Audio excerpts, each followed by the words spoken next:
Hello दोस्तों, कैसे हैं आप लोग? बढ़िया हैं। तो आज की क्लास में जो सेंटेंस हैं वो एरर हैं यहाँ पर, और हमें यहाँ पर लिखना है कि इनकी करेक्ट आंसर क्या होगी। तो चलो शुरू कर लेते हैं क्लास को। तो यहाँ पर है करेक्ट द फॉलोइंग सेंटेंसेज। जो सेंटेंसेज यहाँ पर लिखे हुए हैं उनको आपको बनाना है करेक्ट। हर सेंटेंस में मिस्टेक जरूर है, इस बात का आप ध्यान रखना। सबसे पहला है आई पजेस टू ब्रदर्स। तो यहाँ पर कौन सी मिस्टेक है? तो आई आपका क्या है? सब्जेक्ट है। कैसा सब्जेक्ट है? प्रोनाउन है। ठीक है, first person singular.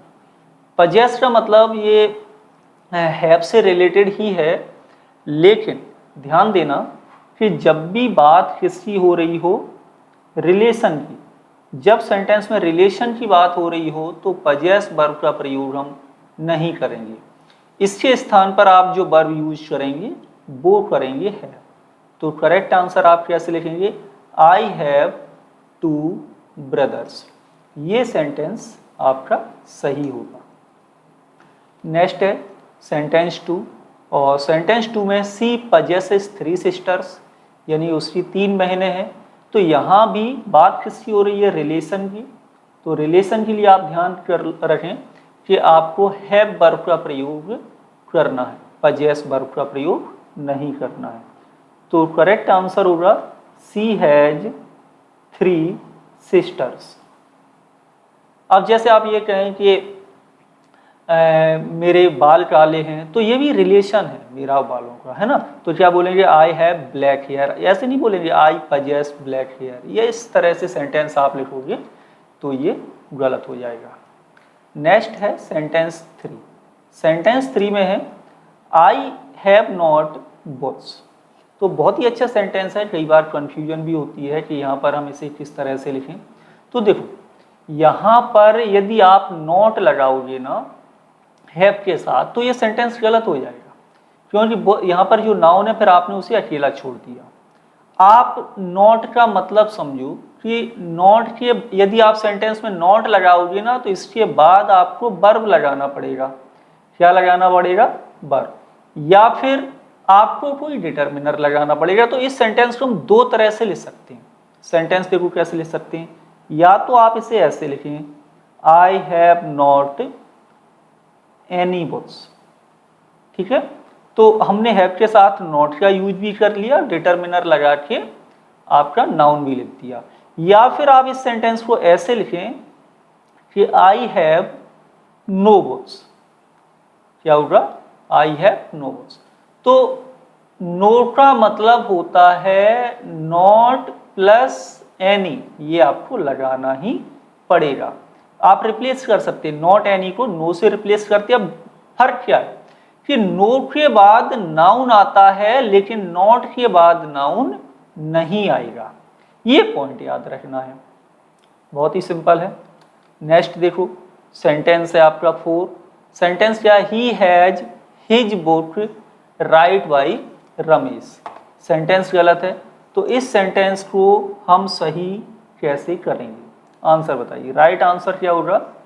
Sentence number 4 में क्या होगा राइट आंसर? जल्दी से बोलिए। तो यहाँ पर है ही हैज हिज बुक, उसके पास उसकी पुस्तक है, राइट बाई रमेश है। तो ये गलत हो गया, राइट बाई रमेश नहीं होगा, रिटन होगा। पास्ट पार्टिसिपल फॉर्म का प्रयोग होगा। कि आप करेक्ट आंसर देखिए, ऐसे लिखना है, he has his book written by Ramesh. Next देखो, नेक्स्ट है सेंटेंस 5, और सेंटेंस 5 में है he was a earlier banker. He was a earlier banker, यानी वह पहले बैंकर हुआ करता था। तो इस सेंटेंस में आपको कहीं गलती लग रही है क्या?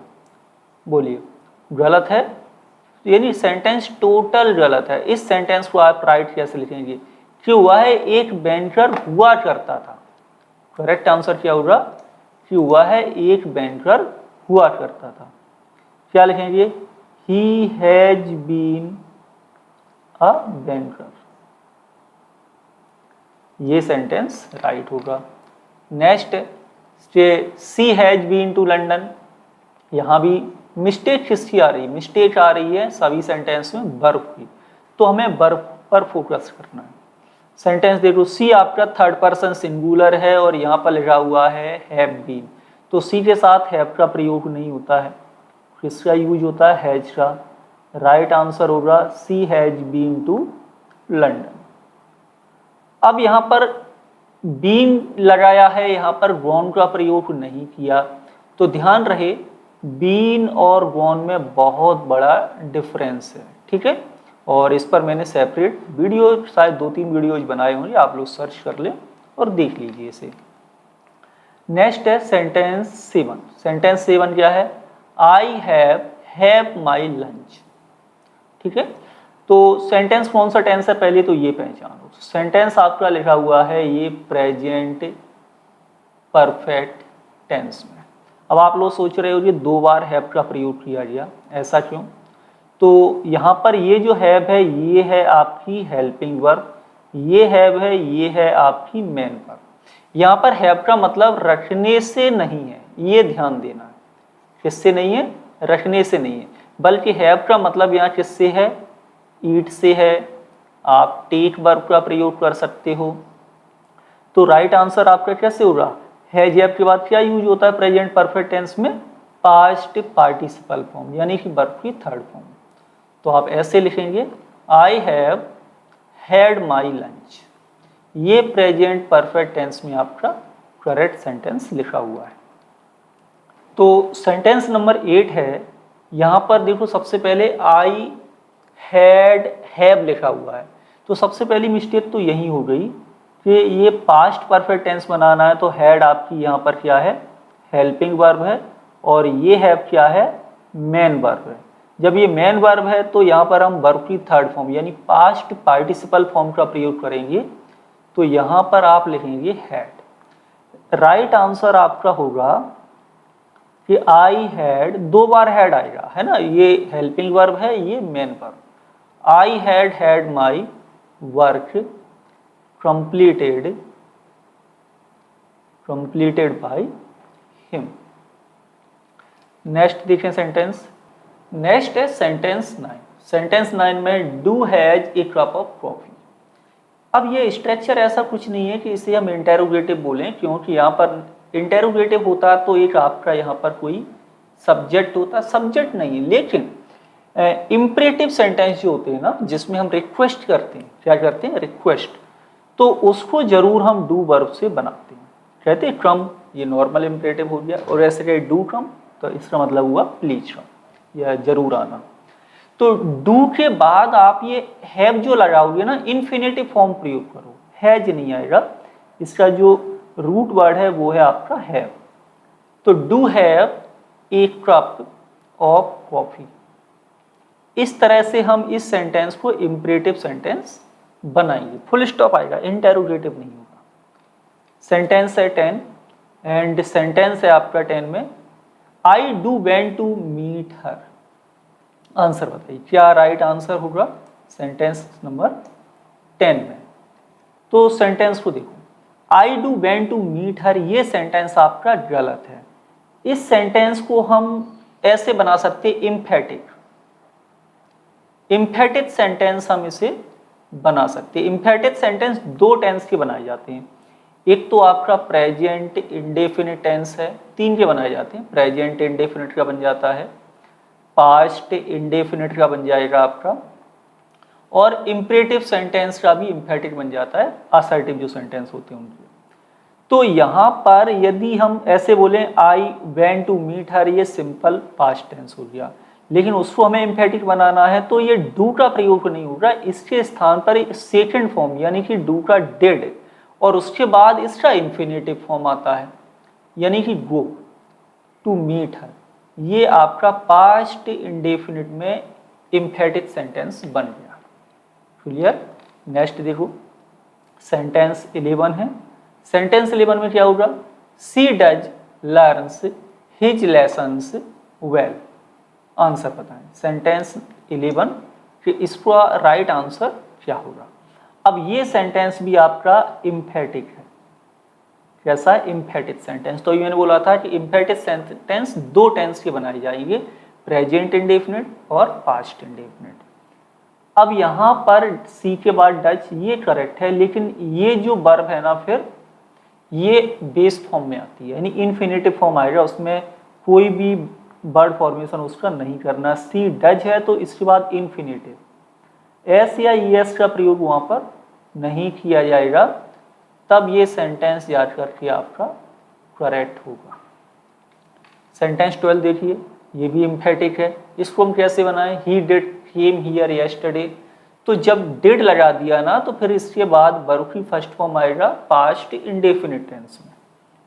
तो राइट आंसर क्या होगा सेंटेंस 12 में कि ही डिड कम हियर, क्या होगा, he did come here yesterday. ऐसे सेंटेंस करेक्ट बनेगा।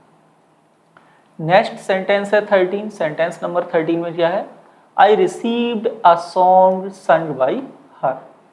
आंसर बताएं क्या होगा राइट आंसर, जल्दी से बोले राइट आंसर सेंटेंस नंबर 13 में क्या होगा।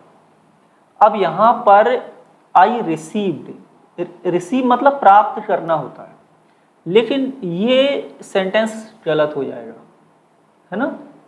तो ये क्या होगा, आप ऐसे पास्ट में बनाना, पास्ट इंडेफिनिट। तो I had a song, I had a song संग बाई हर, यानी मेरे पास एक गीत है जो उसके द्वारा गाया गया है।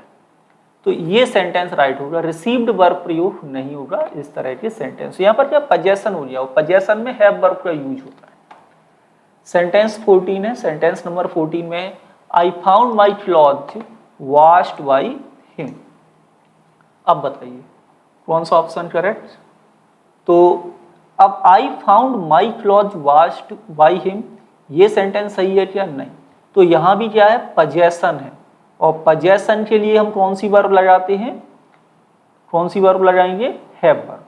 तो पास्ट इंडेफिनिट हम इसे बना सकते हैं कि I had my cloth washed by him, और ये पॉजिटिव वर्ब भी है ना, और पॉजिटिव सेंटेंस यहाँ पर लिखा हुआ है जिसमें डूअर यानी कि जो सब्जेक्ट है ना, ये डूअर वो उस कार्य को नहीं करता, ये किसी दूसरे से कर पाता है। उस सिचुएशन में कि अब ये पैसिव वॉइस है तो वास्ट का प्रयोग हो गया। तो यहाँ पर आई सब्जेक्ट हो गया, हैव के बाद आपका नाउन या प्रोनाउन आता है, उसके बाद पास्ट पार्टिसिपल फॉर्म का प्रयोग किया जाता है। ये पैसिव वॉइस हो जाता है, पॉजिटिव यूज है वर्ब का। एंड नेक्स्ट है सेंटेंस नंबर 15। सेंटेंस नंबर 15 में है she neither taught nor will speak to him. अब बताओ आंसर क्या रहेगा राइट। तो यहाँ पर देखें नाइदर नॉर का प्रयोग हो रहा है, लेकिन ये सेंटेंस फ्यूचर में है, लेकिन ये पास्ट में है। तो ऐसा सिचुएशन नहीं बनेगा कि एक कार्य पास्ट में हो और उसके बाद एक कार्य फ्यूचर में इस तरह से नाइदर नॉर से हो जाए। तो यहाँ पर इस पास्ट इंडेफिनिट टेंस को हम बना देते हैं सी हैज, अच्छा वर्ब यहाँ पर भी लगी है तो हम नाइदर को पहले ही लिख लेंगे, she neither has talked nor will speak to him. ये आंसर राइट होगा। तो आज की क्लास में इतना ही। आई होप क्लास आपको अच्छी लगी होगी। चैनल को सब्सक्राइब, प्ले स्टोर से इंग्लिश पॉइंट का ऐप, या फिर आप इस QR कोड को स्कैन करके भी प्ले स्टोर से इंग्लिश पॉइंट का ऐप डाउनलोड कर सकते हैं। कोई भी डाउट्स हो तो नीचे कमेंट के माध्यम से पूछ लीजिए। Thank you for watching.